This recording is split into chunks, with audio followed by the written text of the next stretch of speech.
Hello friends, आप सभी का मेरे यूट्यूब चैनल पर स्वागत है। आज मैं आपको कृष्ण भक्त मीराबाई की कहानी सुनाऊंगी। मीराबाई भक्ति काल की एक ऐसी संत हैं जिनका सब कुछ कृष्ण के लिए समर्पित था, यहाँ तक कि कृष्ण को वह अपना पति मान बैठी थी। भक्ति की ऐसी चरम अवस्था कम ही देखने को मिलती है। मीराबाई के बाल मन में कृष्ण की ऐसी छवि बसी थी कि वह किशोरावस्था से लेकर मृत्यु तक उन्होंने कृष्ण को ही अपना सब कुछ माना। जोधपुर के राठौर रतन सिंह जी की इकलौती पुत्री मीराबाई का जन्म 16वीं शताब्दी में हुआ था। बचपन से ही वह कृष्ण भक्ति में रम गई थी। मीराबाई के बचपन में हुई एक घटना की वजह से उनका कृष्ण प्रेम अपनी चरम अवस्था तक पहुंचा। एक दिन उनके पड़ोस में किसी बड़े आदमी के यहाँ बारात आई, जहाँ सभी औरतें छत पर खड़ी होकर बारात देख रही थीं। मीरा भी बारात देखने लगी। बारात को देख मीरा ने अपनी माता से पूछा कि मेरा दूल्हा कौन है। इस पर उनकी माता ने कृष्ण की मूर्ति की ओर इशारा कर कह दिया कि यही तुम्हारा दूल्हा है। बस यह बात मीरा के बाल मन में एक गांठ की तरह बंध गई। बाद में मीराबाई की शादी महाराणा सांगा के पुत्र भोजराज से हुई, जो आगे चलकर महाराणा कुंभा कहलाए से कर दी गई।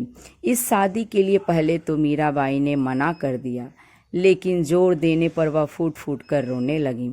शादी के बाद विदाई के समय वे कृष्ण की वही मूर्ति अपने साथ ले गईं जिसे उनकी माता ने उनका दूल्हा बताया था।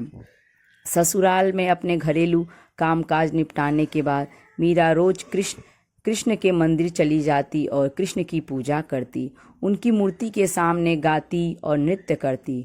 उनके ससुराल वाले तुलजा भवानी यानी दुर्गा को कुलदेवी मानते थे।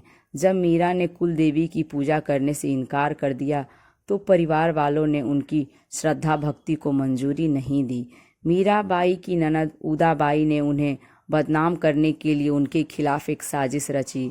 उसने राणा से कहा कि मीरा का किसी के साथ गुप्त प्रेम है और उसने मीरा को मंदिर में अपनी प्रेमी से बात करते देखा है। राणा कुंभा अपनी बहन के साथ आधी रात को मंदिर गया।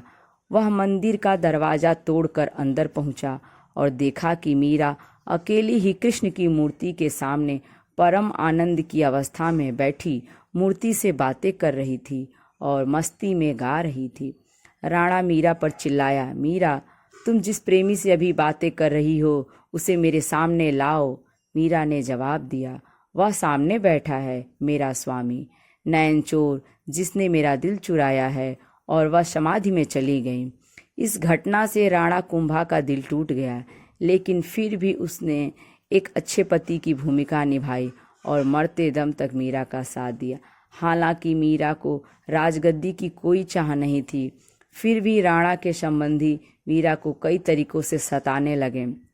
कृष्ण के प्रति मीरा का प्रेम शुरुआत में बेहद निजी था, लेकिन बाद में कभी कभी मीरा के मन में प्रेमानंद इतना उमड़ पड़ता था कि वह आम लोगों के सामने और धार्मिक उत्सवों में नाचने गाने लगती थीं। वे रात में चुपचाप चित्तौड़ के किले से निकल जाती थीं और नगर में चल रहे सत्संग में हिस्सा लेती थीं। मीरा का देवर विक्रमादित्य, जो चित्तौड़गढ़ का नया राजा बना, बहुत कठोर था।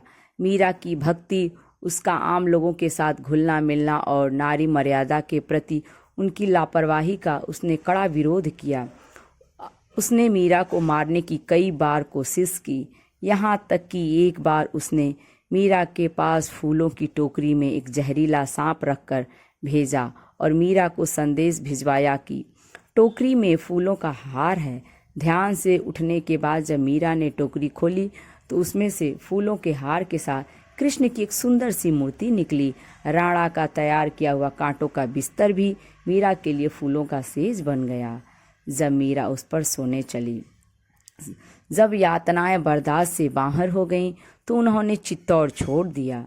वे पहले मेड़ता गईं, लेकिन जब उन्हें वहां भी संतोष नहीं मिला तो कुछ समय के बाद उन्होंने कृष्ण भक्ति के केंद्र जो वृंदावन है उसका रुख कर लिया।